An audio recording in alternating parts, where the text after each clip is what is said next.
नमस्कार साथियों, उत्तर प्रदेश आपदा मित्र यूट्यूब चैनल में आप सभी साथियों का स्वागत है। साथियों, जैसा कि हम लोगों का आपदा मित्र पुस्तक रिवीजन चल रहा था, जिसमें जो है 12 अध्याय समाप्त हो चुका है। आज जो है 13वां अध्याय है और अध्याय का नाम बुनियादी खोज और बचाव। तो साथियों, आज हम 13वें अध्याय को देखेंगे, इसमें क्या है क्या नहीं। तो चलिए साथियों, इस आज का अध्याय शुरू करते हैं, जिसमें उद्देश्य लिखा है संरचनात्मक पतन के सामान्य कारण खोज और पता लगाएं। यही दो हेडिंग दिया गया है इसमें देखने के लिए। तो चलिए साथियों, देखते हैं आगे क्या लिखा है। साथियों, इसमें परिचय लिखा है। परिचय में लिखा है संक्षिप्त संरचना खोज और बचाव। प्रबलित और अप्रबलित चिनाई या कंक्रीट के विफलता के कारण संरचनात्मक पतन की घटनाओं सुरक्षित खोज और बचाव अभियान चलाने के लिए ऑपरेशन। ये जो परिचय में दिया गया साथियों, आगे देखते हैं। इसमें लिखा है खोज और पता लगाएं। अगला हेडिंग है खोज और पता लगाएं। इसमें देखते हैं क्या लिखा है। तकनीकों और प्रक्रियाओं को एक सेट जिसके द्वारा ढही हुई संरचना के भीतर एक खाली स्थान में जीवित पीड़ितों की उपस्थिति स्थापित की जाती है। भौतिक खोज के लिए आवश्यक बुनियादी उपकरण इसमें है व्यक्तिगत सुरक्षा उपकरण और आपातकालीन चिकित्सा किट का पूरा सेट है। कम से कम 12 घंटे तक बिना सहायता के काम करने के लिए आवश्यक न्यूनतम व्यक्तिगत आपूर्ति, जैसे कि पानी, पीने का पानी, भोजन, उचित कपड़े इत्यादि। इसमें अगला जो हेडिंग है खोज और पता लगाने के लिए कदम। तो इसमें पहला है उपलब्ध जानकारी का संकलन और विश्लेषण करें। दूसरा है शंकु और मार्किंग सीन टेप की सहायता से क्षेत्र को चिन्हित करके दृश्य को सुरक्षित करें। चौथा है पीड़ितों को सतह पर उसके आसपास आसान पहुंच के साथ बचाव। पांचवा संरचना का आरेख बनाएं। छठवां है खोजे जाने वाले क्षेत्र का चयन करें। इसमें नौवां है पीड़ित का पता लगाने पर तुरंत उसका अस्पताल पूर्व उपचार शुरू करें। अगला जो है खोज के तरीके, जिसमें पहला हेडिंग है जल्दबाजी खोज। इसमें लिखा है इस प्रकार के खोज सतह पर आसानी से सुलभ रिक्त स्थानों से बचे लोगों की उपस्थिति का पता लगाने के लिए की जाती है। दूसरा है व्यापक ग्रिड खोज, जिसमें लिखा है पीड़ितों के सटीक स्थानों को इंगित करने के लिए इस प्रकार की खोज बहुत ही व्यवस्थित तकनीकी तरीके से की जाती है। खोज के तरीके, इसमें हेडिंग है भौतिक खोज।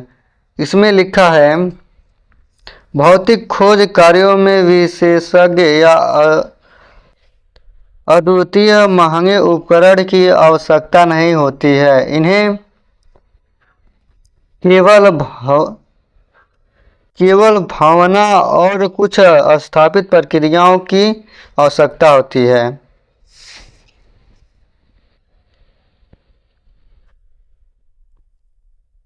इसमें हेडिंग है भौतिक शून्य खोज।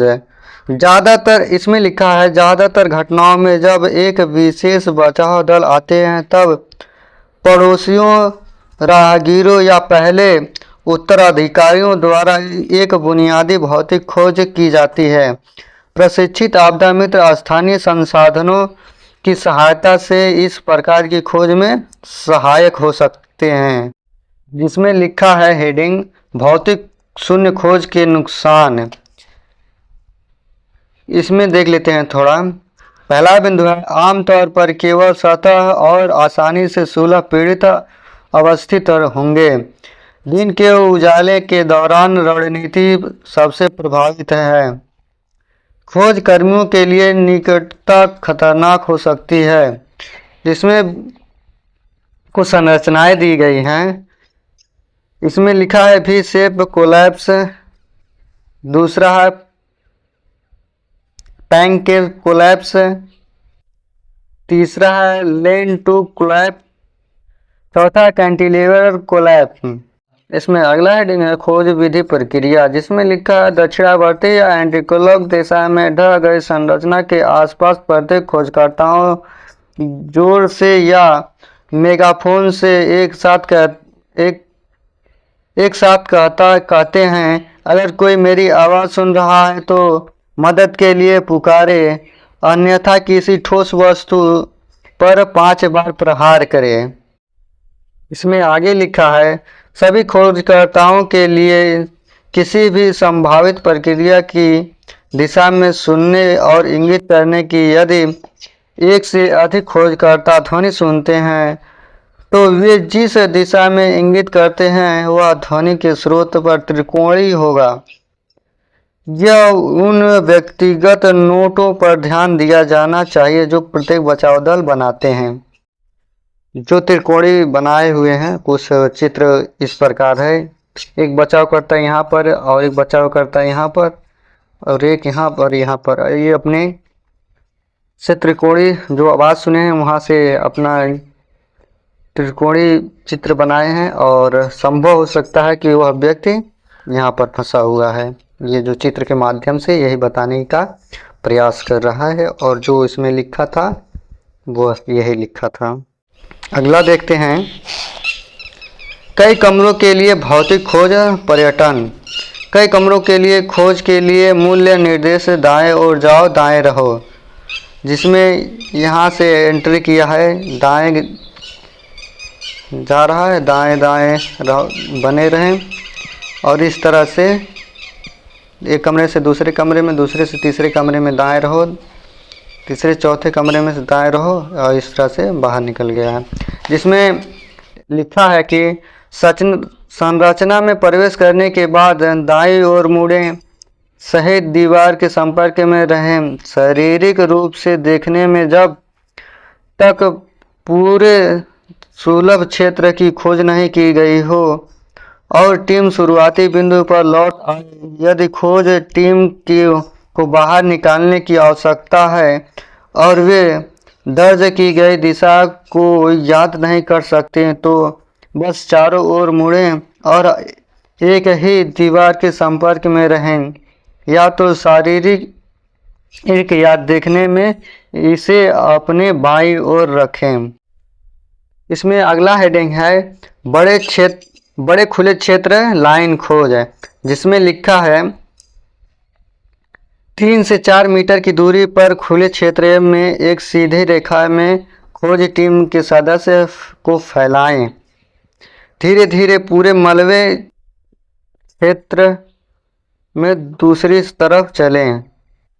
जिसमें एक फिगर दिया गया है, कुछ इस प्रकार से है लाइन खोज, जिसमें लिखा है लाइन के सिरों पर टीम के सदस्य दाएं रहो विधि का उपयोग करके परिधि कमरों की खोज करते हैं। इसमें अगला बिंदु है एक खोज के दौरान सावधानियां। किसी भी अनुचित टिप्पणी न करें कि पीड़ित नहीं सुन रहा है। हमेशा मान लें कि कोई आपकी बात सुन रहा है। पीड़ित सबसे खराब स्थिति में है और जीवित रहने के लिए लड़ रहा है और आप उन्हें निकालने की संभावना के बारे में सकारात्मक होने से उनके जीवित रहने की संभावना बढ़ा सकते हैं। तो साथियों, जो यह अध्याय था वह समाप्त हो चुका है। उम्मीद करता हूँ आप सभी को अच्छा लगा हो। इसमें अगला जो अध्याय है 14 भार उठाना और स्थिर करना।